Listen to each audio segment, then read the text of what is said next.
4 pillars of self-development. Let us begin with a collective chanting of the Gayatri Mantra.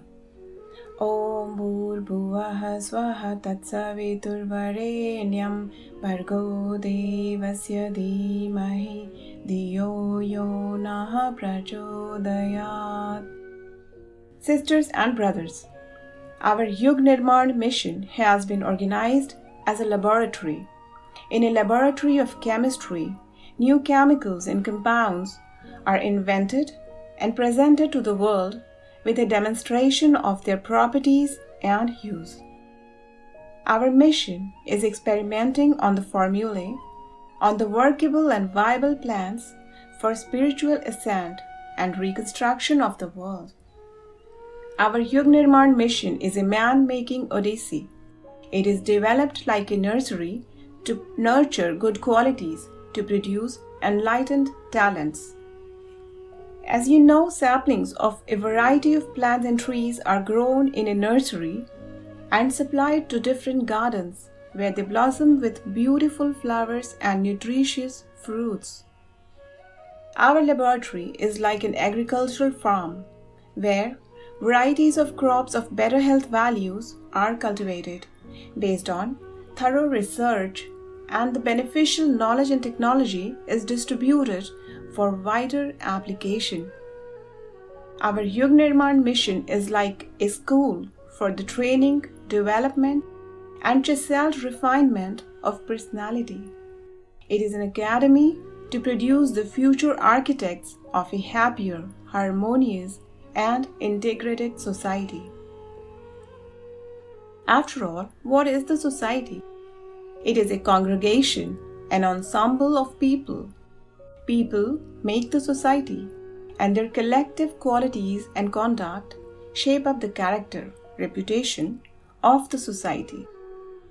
Transformation of individuals leads to transformation of the society. Therefore, illumined ascent of men and women to a higher level of consciousness leads to transmutation of the society, thus altering the trends of time and creating a new, better world. This is what Yug Nirman aims at.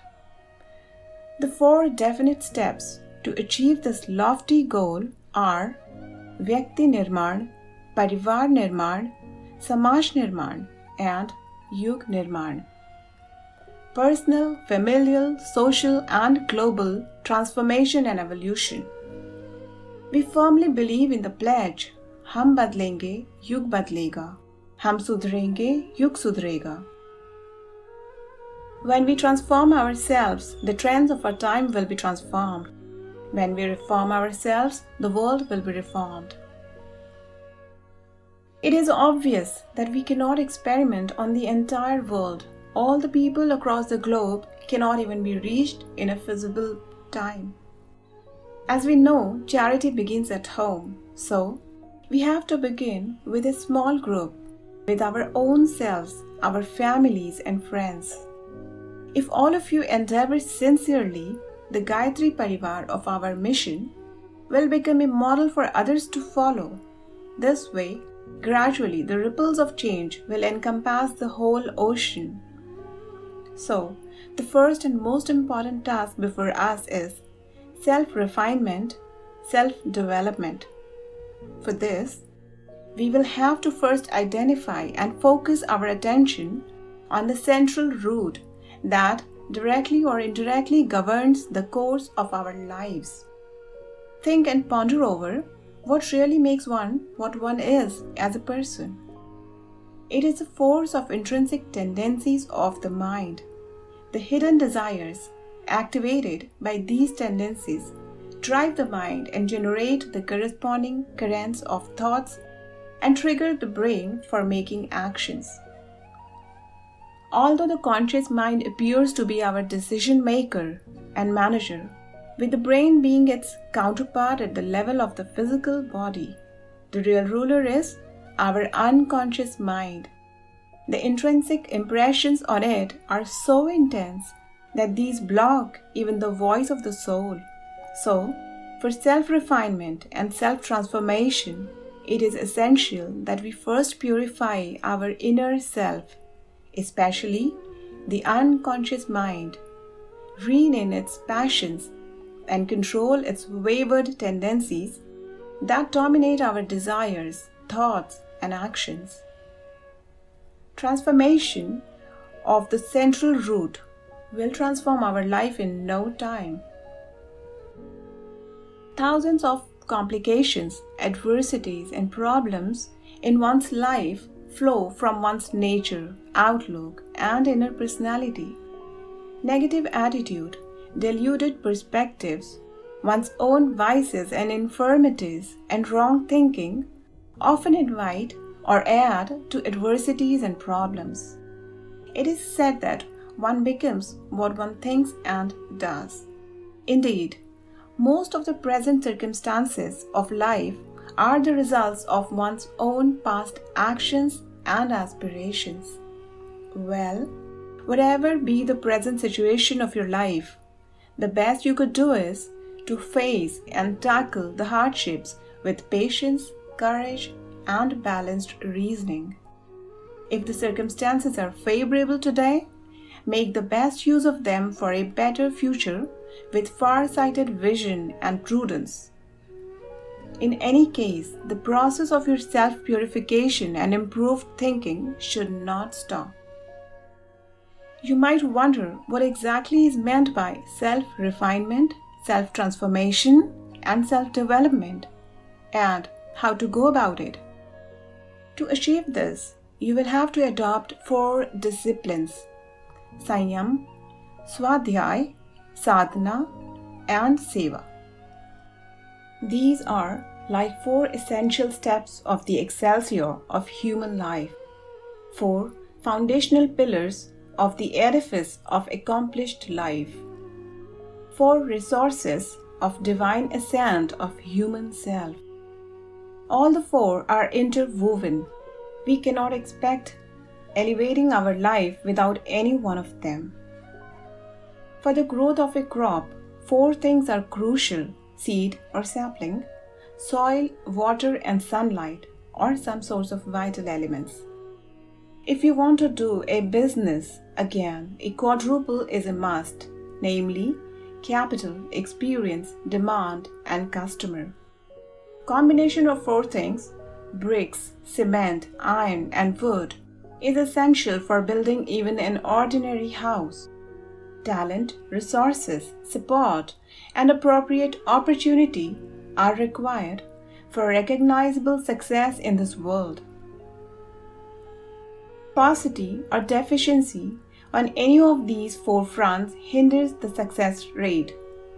What is most vital for our clinical health? Balanced food includes water, labor, rest, and excretion. Disturbance in any of these upsets the body system. So you see, nature has ample examples of 4 interdependent, fundamental necessities. We cannot dream of anything worthwhile along the path of soul evolution without accomplishing the fundamental necessities of self-ascent. We shall discuss each of them now. First, Sanyam. Literal meaning of Sanyam is restraint. It is crucial for us to prevent the drainage or misuse of our powers and potentials. In general, most of us consume our mental and bodily energy in haphazard activities, driven by the passions of our ever-turbulent minds and sense organs. Even a so-called ordinary person may accomplish wonderful things if he checks the wastage of his capabilities and make constructive use of his potentials. We have to be vigilant on 4 fronts and observe abstinence of sense organs, control over the turbulence of mind, and optimal uses of time and worldly resources. For Sanyam of the sense organs, most difficult and important is the Sanyam of the tongue and the sex organs. These 2 are the greediest organs vulnerable to addiction. As you might have experienced, the greed of the tongue disturbs our digestive system, gulps anything edible or non-edible for taste and spoils our health. The unrestrained indulgence in sex drains out our vital energy and thus weakens our physical and mental strength. Unbridled use of tongue in speech invites animosity and insult. One cannot think of any notable progress or even having a healthy and hearty life for a long time without restraining these sense organs. There is hardly any moment in a day from the time we get up when our mind is void of any thought. But what kind of thoughts? Most often, these are hazy flashes of auto-wandering of our mind in its world of ever-new desires, or abrupt imaginations and retrieval of memory as per egotist impulses. Anger, excitation, depression, etc. are all offshoots of an unstable and wayward mind. I don't have to say much on how important it is to have good mental concentration. Be that study, writing, research, focused use of any skill or art, everything requires thorough mental engrossment for success. Even the daily chores can't proceed smoothly unless our mind is calm and stable to some extent. Success in mental control and constructive channelization of thoughts opens up the doors to all-conquering win-win achievements along any chosen walk of life. Time is the most precious resource gifted by nature to us, but we spend most of it in sleeping or in laziness. We shun hard work and don't do things in a planned, systematic manner. When there is some pressure or something of our immediate interest, we get over-enthusiastic and spend all the time in one particular task. This is an extreme, which often burns out our energy or puts us under stress. And the moment the pressure or interest is gone, we just slip back to the other extreme, become dull and aimless. Don't even care for how our time is flying in haphazard activities, arbitrary thoughts, and daydreaming. Look at the lives of those who have attained success in some field of life. You will find one thing in common: prudent management of time. Equally important is the adept use of available resources. Money happens to be a vital resource on materialistic fronts of life, but unless utilized cautiously, it only encourages addictions, luxury-driven lifestyle, leading to a variety of physical and mental health problems. Extravagant show-off, which one form or the other invites jealousy, anxiety, or threats of burglary, etc. Those who are not wealthy need to be more careful, as every penny of their hard-earned money is important. Those who have substantial amounts for fulfilling basic necessities and duties should invest the remainder wisely in projects that help many others in a viable manner and generate more wealth for wider use. Industriousness, planned budgeting, and thoughtful use of money is the secret of prosperity. Assiduity and controlled use of resources also lend essential support in one's efforts of self-restraint of sense organs and are therefore important for self-dependence and self-development. Second, Swadhyay. Swadhyay is a wonderful method of purifying the mind and righteous molding of the thoughts and attitude. Our attitude and thoughts are expressions of what we have accumulated in the mind. The activities around us, the nature and conduct of the near and dear ones, the ambience we are exposed to, or what we have been experiencing, learning, or grasping, knowingly or unknowingly, via the automatic process of nature, continuously create subtle impressions on our mind. This accumulation, together with the consequences of what we have been desiring, feeling, thinking, and doing, remain inscribed in the unconscious mind life after life. What we have inherited from the earlier lives and what has been assimilated so far in the present life accounts for our sanskars, intrinsic impressions and tendencies. Unless we make an extra effort, our outlook and thoughts and hence our persona is shaped up by our sanskars and our present ambience and training.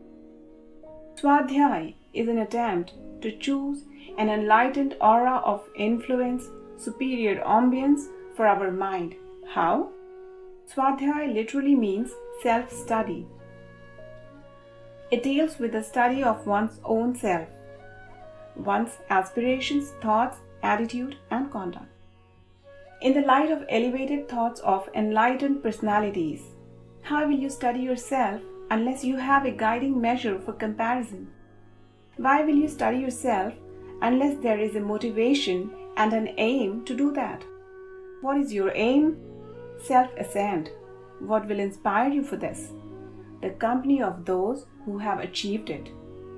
It is human nature to compete with, to copy, or to follow others, especially the more influential ones around. This is why parents are advised to maintain good conduct in front of the children. This is why you are advised to choose your friends carefully. If you are in the inspiring company of great personalities, you are bound to be motivated to improve and illumine yourself to rise and experience the fulfilling and glorifying horizons of life. The present times and environment of life are such that more often than not, they encourage and aggravate our negative tendencies, sensual passions, and vices. Even our relatives and friends often divert us from the path of self-ascent. They do so because of their ignorance. For them, likewise for most people around, following the popular trends, namely earning money, comforts, higher worldly status, and power are the major goals in one way or the other. They would even criticize, hinder, and oppose one's efforts for self-restraint simply because they are not familiar with such things, or because these do not fit into the common framework of lifestyles they have adopted or desire for, or they don't see any immediate gain in attempts of self-control. Our own tendencies are also not much different from them, so we also get attracted by the suggestions of people around us. Then what do? Should we let ourselves be entangled in the vicious cycle of downward trends?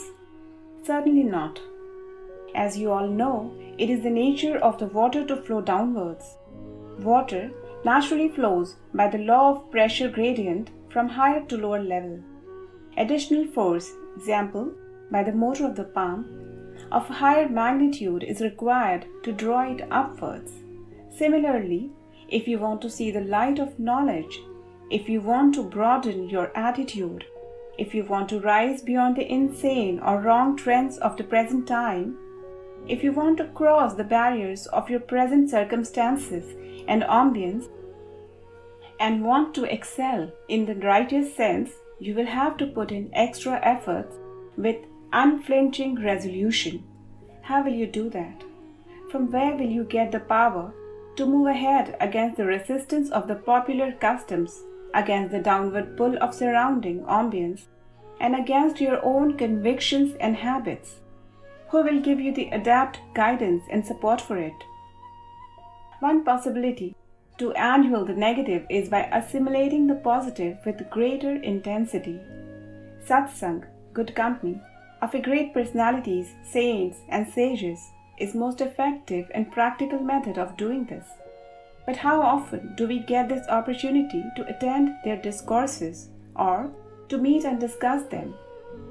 Even if the discourses and meetings are organized in your neighborhood, sometimes you may not be free in those particular hours.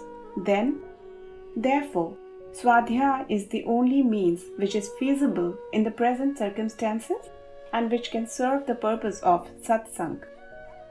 As balanced food and regular physical exercise is necessary for bodily health, regular Swadhyaya is necessary for mental, emotional, and spiritual well-being.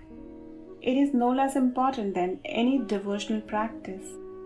Swadhyaya is given utmost importance In the science of spirituality, it is stated in some Vedic scriptures that a person is equivalent to a beastly human on the day when he or she does not do swadhyaya.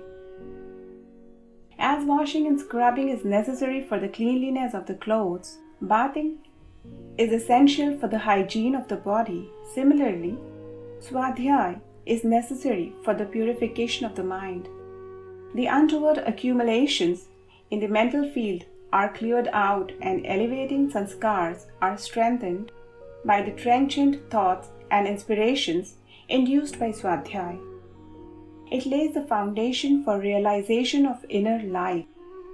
Swadhyaya means study of and contemplation over the elevated thoughts of enlightened personalities.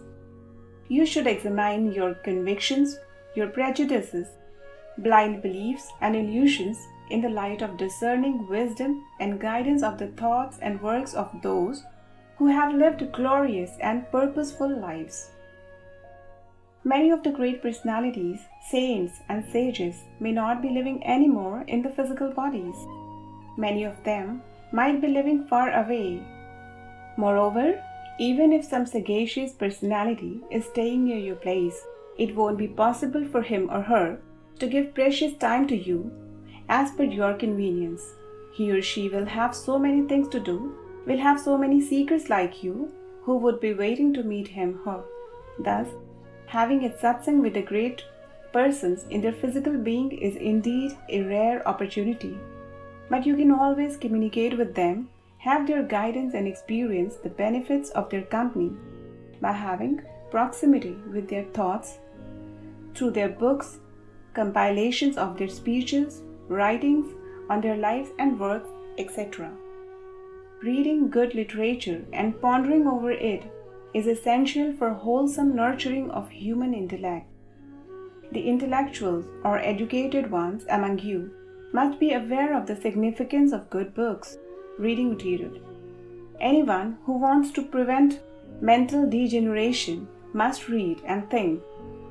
If reading is a problem, one may listen to what is written in a book, but in either case, our reading should not be confined only to university texts or worldly knowledge. What is underlined in Swadhyaya is pondering over good thoughts that link our minds with the radiance of the sagacious wisdom and saintly inspiration, and thus illuminating and reorientating our own thinking accordingly. In order to engage the mind in Swadhyaya, singing devotional songs, mental engrossment in spiritual music, listening to recordings of enlightening discourses may also be incorporated in it, along with studying the thoughts of elevated souls. However, adoption of the teachings of great souls is not so easy. Swadhyaya gives you the direction and inspiration, but it is only you who has to make a resolute attempt towards changing your deep-rooted animal tendencies and your old habits and remold your nature by inculcating the values inspired by Swadhyaya. In short, the purpose of Swadhyaya is fulfilled only by sadhana. Third, sadhana. The third important discipline for ascent of human self is sadhana, devout endeavor of self-refinement and improvement. It includes upasana and tap. Most of us understand upasana as some kind of devotional practice such as worshipping a deity, praying before it, chanting a mantra, meditating on divine attributes, etc. Well, these are certainly the steps or methods to attain the real purpose of upasana, but we should also know its real meaning. Upasana of God means faith in divine values, sitting near divine realms, invocating divinity. If we sit near fire, we feel the heat and our clothing and body parts also get warmer. Sitting near a rock of ice similarly generates a cooling effect around us. The area surrounding a sandalwood tree is also permeated with the fragrance of sandalwood. The soothing fragrance also makes the nearby plants fragrant. So you see the effect of proximity. Upasana is a process of mental and emotional proximity with the Almighty. With enhanced purity of our inner self, our sincerity in the devotional practices, and depth of our faith, Upasana gradually connects our individual self with the Supreme Self. Inculcation of divine virtues, awakening of our indwelling divinity is a natural consequence of devout Upasana. Upasana and sadhana go hand in hand. Either is incomplete without the other. Upasana induces the inspiration and strength required for sadhana, and the latter is vital for the purification and inner engrossment required for thorough Upasana. The word sadhana means to perfect. It includes excellence of qualities, deeds, and behavior, eminence of personality, uprooting the vices, evil tendencies, bad habits, etc., and cultivation of virtuous tendencies, good conduct, and attitude is sadhana. The wild animals are trained in circus to perform skilled feats, some of which are difficult even for humans. Sadhana is also an arduous training of the mind. It is two-folded refinement by tap, that is by ascetic disciplines, penance, etc., and improvement by encouraging, inspiring, and engaging the mind in illuminating benefits of virtuous qualities and activities. Eminent transmutation of personality by sadhana is like the tedious process of clearing the wild shrubs from a field and making beautiful garden thereon. Converting raw metal into shining gold by processing it in fire, or the Herculean task of plowing a barren rocky land and harvesting healthy food grains from it. A little pondering will make you aware that Sanyam is necessary for the reforming process of sadhana and swadhyaya, satsang. For the transmuting phase, it is a time-testing process that requires patience and unflinching faith together with a zeal for enlightened progress. For this, Upasana lends the desired support. You also need to be introspective and should analyze yourself every day by a quick but sincere review of what you did wrong and what right and good during the day. Convince your mind, pledge and strive for not repeating the wrong, overcoming the shortcomings, and encouraging the good the next day. At least few minutes before sleep should be kept for daily exercise of introspection and self-analysis. A few minutes before getting up every day should be kept for self-planning. Regard every new day as a new birth by which God has given you an opportunity to rectify the past errors and make a new, better and brighter beginning. You are taught here to practice Pavitrikaran, Pranayam and Dhyan, meditation, while doing Upasana. During this, you should also attempt to feel that you are surrounded by the radiant aura of divine protection, that you have surrendered yourself to this beatifying protection of the Almighty, which expels all negative effects, guards against their re-entry, and also removes your inner blemishes and weaknesses. But when you practice self-analysis, you have to be strict and scrupulous, like an esteemed judge, and find out all your flaws and infirmities. Be firm and fair in scrutinizing your good and bad tendencies, your wrongs and rights. Don't let your mind drive you away with deluding excuses. You are an intelligent being, a devotee of the Omniscient. Let your discerning intellect take charge of your mind.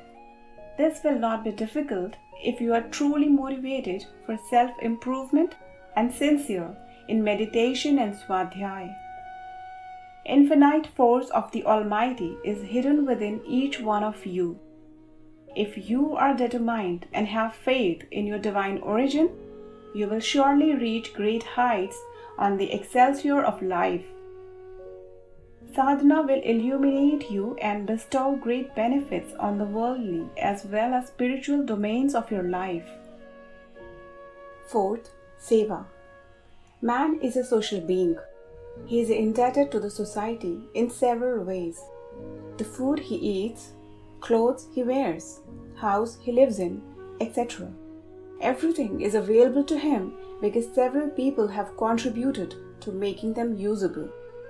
Whatever he has achieved in life is because of the direct or indirect cooperation of so many others. God has bestowed human life upon him so that he would offer his services for beautifying the world garden, for making this world a better place to live. You as a human being have this responsibility of offering your altruistic services to the society, to the world. You are supposed to help maintain nature's ecosystem. You are supposed to contribute your level best to the healthy survival and happy growth of all its animate and inanimate components. How else can you thank Mother Nature for the enormous boons she has blessed you with? How would you be the crown prince of God if you do not discharge your duties towards His creation? All of you should remember time and again that you are not born only to live a materialist life. We are humans.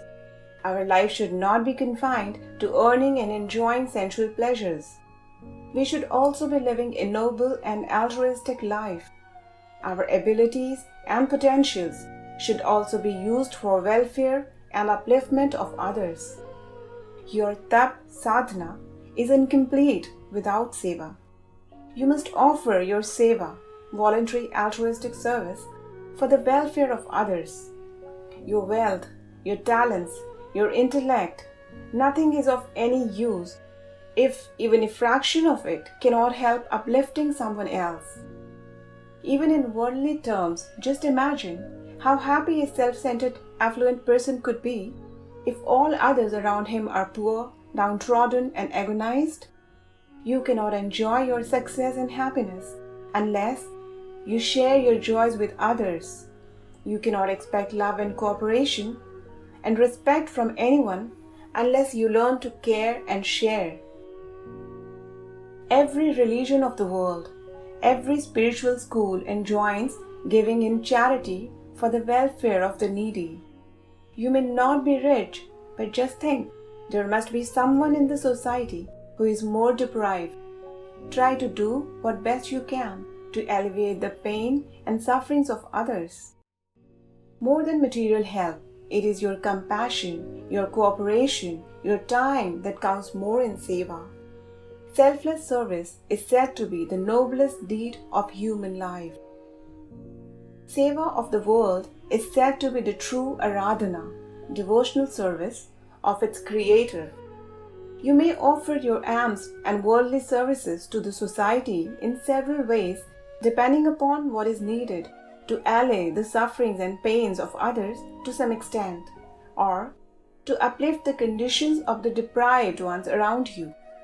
But one service which is universally required and which is regarded as the supreme donation is the Gyan Yagya, dissemination of knowledge. The best service of human religion, culture, nation and society today is to give righteous direction to people's thoughts. Imparting positive thoughts and encouraging guidance to a depressed or depraved person is the biggest and most useful help one could offer, as it would not only save his life, but would also mold him into a progressive and happier person. Gyan, pure knowledge, is a source of power. It enlightens one's thoughts and emotions with the pristine radiance of spirituality. That is why donation, dan, of Gyan is revered in the scriptures as Brahmadan, most precious religious duty. If you could distribute it among the masses today, humanity will be grateful to you because it will be the best means of their welfare. Gyan pulls one out of the dark den of ignorance, lifts one from slippery lane of decline, gives one the direction and courage for removing the evils, blemishes and follies, for adopting the values and directions that would make one a human being in the true sense. Saints and sages of all ages are revered because their lives were dedicated to attainment and dissemination of Gyan.